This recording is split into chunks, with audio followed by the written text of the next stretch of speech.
বিসমিল্লাহির রহমানির রহিম। আসসালামু আলাইকুম প্রান্তীয় নবীন শিক্ষার্থীবৃন্দ, আমি মোসাম্মদ জুনালাইলা পারভিন, প্রভাষক বাংলা বিভাগ, মিঠাপুকুর মহাবিদ্যালয়, মিঠাপুকুর, রংপুর। শিক্ষার্থীবৃন্দ, তোমরা বিভিন্ন স্কুলের গণ্ডি পেরিয়ে অনেক আশা ও প্রত্যাশা নিয়ে আমাদের মিঠাপুকুর মহাবিদ্যালয়ে একাদশ শ্রেণীতে ভর্তি হয়েছ। তাই মিঠাপুকুর মহাবিদ্যালয়ের পক্ষ থেকে আমি তোমাদের জানাই আমার হৃদয়ের অন্তঃস্থল থেকে অনেক অনেক প্রীতি, ভালোবাসা ও শুভেচ্ছা। তোমরা নিশ্চয়ই জানো, করোনা মহামারী একটি বৈশ্বিক সমস্যা। সারা বিশ্ব তথা আমাদের দেশ স্থবির হয়ে পড়েছে, স্থবির হয়ে গেছে শিক্ষা ব্যবস্থাও। তাই গণপ্রজাতন্ত্রী বাংলাদেশ সরকারের মাননীয় শিক্ষা মন্ত্রণালয় তোমাদের শিক্ষা ব্যবস্থাকে সচল করার জন্য, তোমাদের ক্ষতি খানিকটা পুষিয়ে নেওয়ার জন্য ব্যবস্থা নিয়েছে অনলাইন পাঠ্যক্রমে। সেই ধারাবাহিকতায় আজকে আমিও এসেছি তোমাদের পাঠদান দিতে। প্রিয় শিক্ষার্থীবৃন্দ, তোমরা নিশ্চয়ই জানো ইংরেজিতে একটি প্রবাদ আছে, something is better than nothing. নাই মামার চেয়ে কানা মামা ভালো। সেই নাই মামার চেয়ে কানা মামা ভালো, সেই উদ্দেশ্যেই আমরা আজকে আসলে তোমাদের এই অনলাইন পাঠ্যক্রমের ব্যবস্থা করা হয়েছে এবং পাঠদান দিতে এসেছি আমরা। আজকের এই ক্লাসটা হবার কথা ছিল একটু অন্যরকম।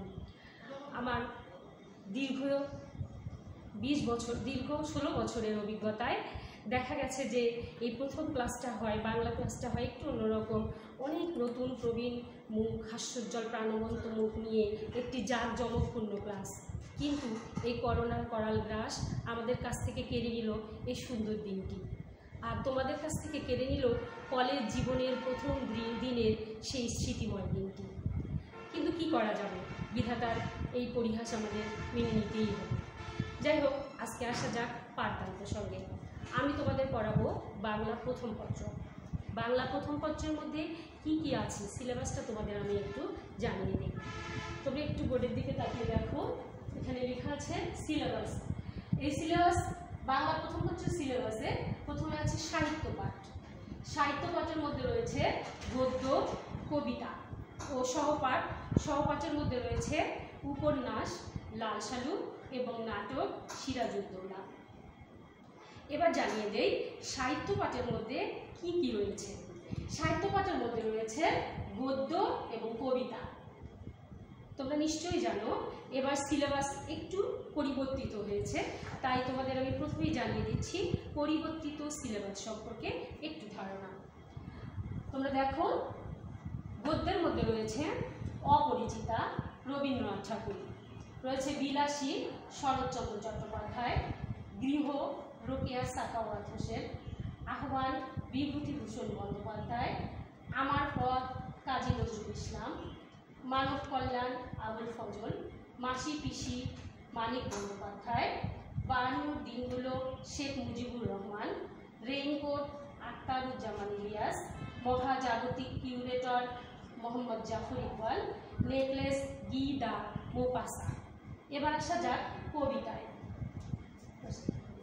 কবিতা রয়েছে আমাদের সোনার তরী, বিদ্রোহী, প্রতিদান, সুচেতনা, তাহারেই পরে মনে, পদ্মা, 18 বছর বয়স, ফেব্রুয়ারি 1969, আমি কিংবদন্তির কথা বলছি, নুরুল দিনের কথা মনে পড়ে যায়, ছবি, বিভীষণের প্রতি মেঘনাদ। সুপ্রিম শিক্ষার্থীবৃন্দ, আমি তোমাদের গদ্য এবং কবিতার সিলেবাসটা জানিয়ে দিলাম। এবার তোমরা নিশ্চয়ই জানো তোমাদের পূর্ববর্তী ক্লাসে তোমাদের আরেকজন ম্যাডাম ফাতেমা বিনতে ইসলাম, তিনি তোমাদের অবগত করেছেন যে তিনি পড়াবেন তোমাদের কবিতা আর আমি পড়াবো তোমাদের গদ্য। গদ্যের মধ্যে রয়েছে ছোট গল্প এবং প্রবন্ধ। ছোট গল্প আমি প্রথমেই তোমাদের পড়াবো ছোট গল্প রবীন্দ্রনাথ ঠাকুরের অপরিচিতা। রবীন্দ্রনাথ ঠাকুরের অপরিচিতা ছোট গল্পটি পড়ানোর আগে তোমাদের একটু ধারণা দিতে হবে আসলে ছোট গল্প কি, ছোট গল্পের সংজ্ঞা সম্পর্কে তোমাদের একটু জানা দরকার।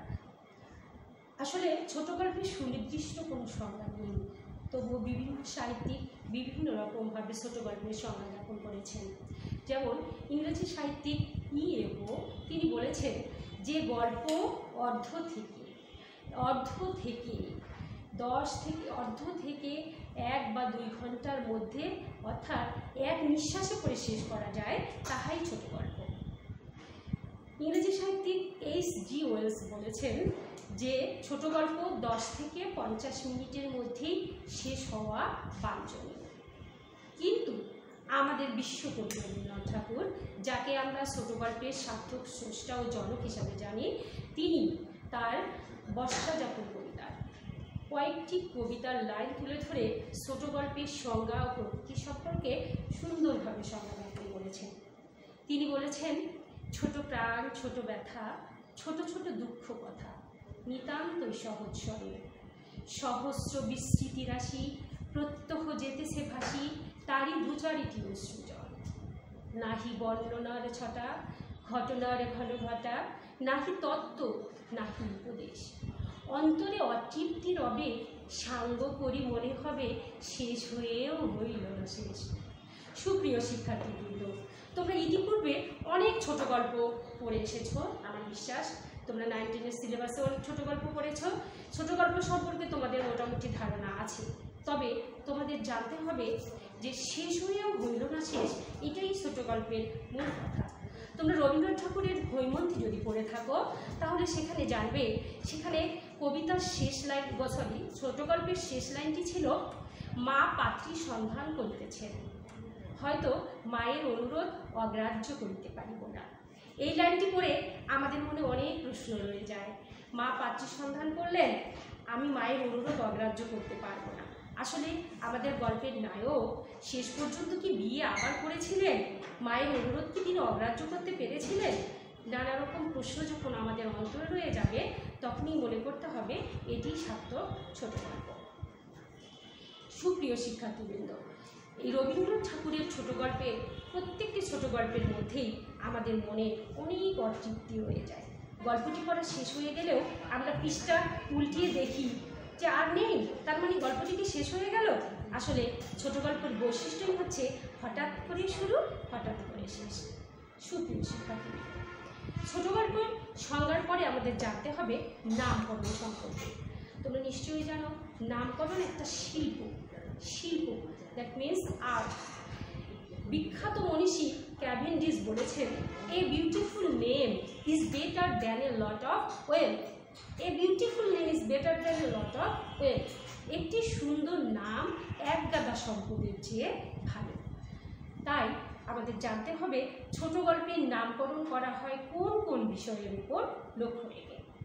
প্রথমত বলা হয় কেন্দ্রীয় চরিত্র, নায়ক বা নায়িকার নাম অনুসারে। নায়ক বা নায়িকার নাম অনুসারে ছোট গল্পের নামকরণ করা হয়ে থাকে। গল্পের নামকরণ করা হয়ে থাকে গল্পের অন্তর্নিহিত ভাববস্তুকে কেন্দ্র করেও ছোট গল্পের নামকরণ করা হয়। নামকরণ করা হয় গল্পের মূল বিষয়বস্তুর উপরেও কেন্দ্র করে। প্রিয় শিক্ষার্থী, আমরা রবীন্দ্রনাথ ঠাকুরের অপরিচিতা গল্পটি পড়ব। এখানে আমাদের জানতে হবে অপরিচিতা শব্দের অর্থ কী। অপরিচিত মানে যে পরিচিত নয়। এখানে এই অপরিচিতের সঙ্গে একটি আকার ব্যবহার করা হয়েছে। আকার ব্যবহার করে আমাদের গল্পের লেখক বোঝাতে চেয়েছেন আসলে এখানে অপরিচিতা হচ্ছেন একজন নারী। একজন নারীকে কেন্দ্র করে গল্পটি লেখা হয়েছে। এখানে এই অপরিচিতা গল্পের নায়িকা আমাদের, যার নাম কল্যাণী, এবং আমরা নায়ক হিসাবে পাব অনুপমকে। গল্পটি সম্পর্কে জানার আগে আমাদের জানতে হবে গল্পটির লেখক কে। গল্পটির লেখক বিশ্বকবি, বাংলা ছোট গল্পের সার্থক স্রষ্টা, জনক রবীন্দ্রনাথ ঠাকুর। রবীন্দ্রনাথ ঠাকুর সম্পর্কে আমি তোমাদের একটু তথ্য দেব, কারণ তোমরা এর আগে রবীন্দ্রনাথ ঠাকুর সম্পর্কে অনেক কিছু জেনে এসেছো। কবি পরিচিতির মধ্যেও তোমাদের তার পরিচয় সব কিছু দেওয়া আছে।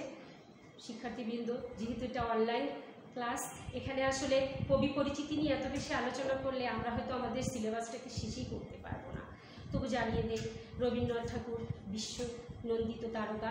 তোমরা নিশ্চয়ই জানো, তিনি গীতাঞ্জলি কাব্যের জন্য নোবেল পুরস্কার পেয়েছেন 1913 সালে।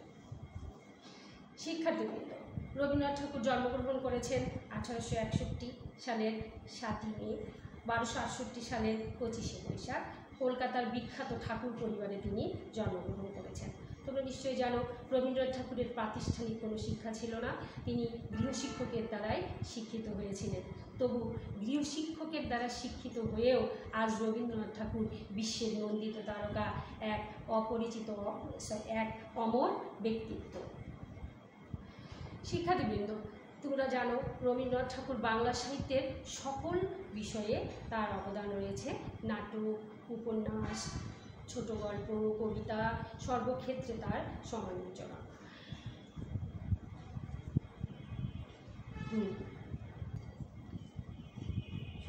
শিক্ষার্থীবৃন্দ, এবার আসা যাক গল্পটির মূল বিষয়বস্তু সম্পর্কে। আমরা অপরিচিতা গল্পটি পড়ে কি কি শিখব, এটা আমাদের আগে জানা দরকার। এখানে রয়েছে, আমরা জানি তৎকালীন সমাজ ব্যবস্থায় নারীরা ছিল অবহেলিত, নিষ্পেষিত, নির্যাতিত, নিপীড়িত। তাই সেই নারীরা যে আসলে সব সময় নির্যাতিত, নিপীড়িত হবে তা নয়। রবীন্দ্রনাথ ঠাকুর তার অপরিচিতা গল্পের মাধ্যমে একটি নায়িকা চরিত্রকে, একটি নারী চরিত্রকে অত্যন্ত সম্মান দিয়ে, অত্যন্ত যোগ্যতা দিয়ে সমাজের সেই সমাজ ব্যবস্থাটাকে পদদলিত করে আমাদের সামনে তুলে ধরেছেন।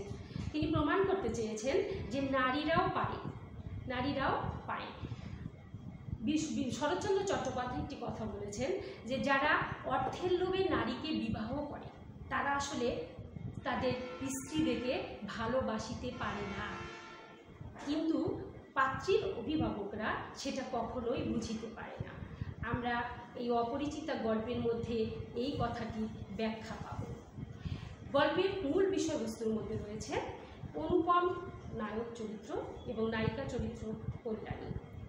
অনুপম এক ধনী পিতার একমাত্র সন্তান, দেখতে শুনতে, গুণে, শিক্ষায়, দীক্ষায় তার জুড়ি, কিন্তু সে ছিল আপাদমস্তক একটি ভালো ছেলে।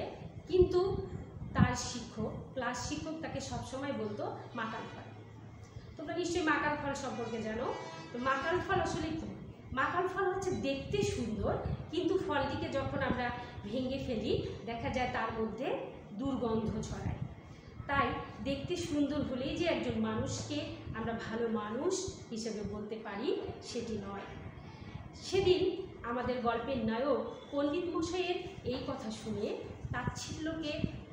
তাচ্ছিল্যকে অন্তরে ধারণ করে খুব কষ্ট পেয়েছিলেন, কিন্তু গল্পের শেষে তিনি স্বীকার করেছেন কেন তার পণ্ডিত মশাই তাকে মাকাল ফল বলে আখ্যায়িত করেছিল। এখানে দেখা যায় গল্পের নায়ক অনুপম লেখাপড়া শেষে আমরা সবাই জানি যে আমাদের সমাজে ছেলেরা যখন পড়াশোনা মোটামুটি শেষ করে ফেলে, দেখতে সুন্দর হয়, ধনী পিতার সন্তান হয়, তাহলে তাকে কিন্তু বলা হয় ভালো পাত্র। ভালো পাত্র, এখানে ভালো পাত্র বলতে আমরা কি বুঝি? যে সুপাত্র।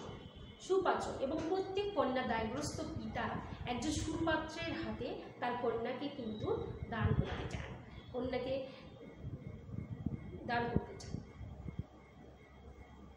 ঠিক আছে?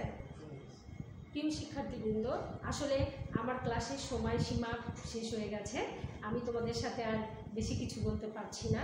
পরিশেষে বলতে চাই যে সামাজিক স্বাস্থ্যবিধি মেনে চলে তোমরা সবাই সুস্থ থাকো, ভালো থাকো।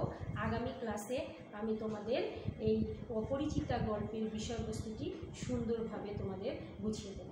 ধন্যবাদ সকল।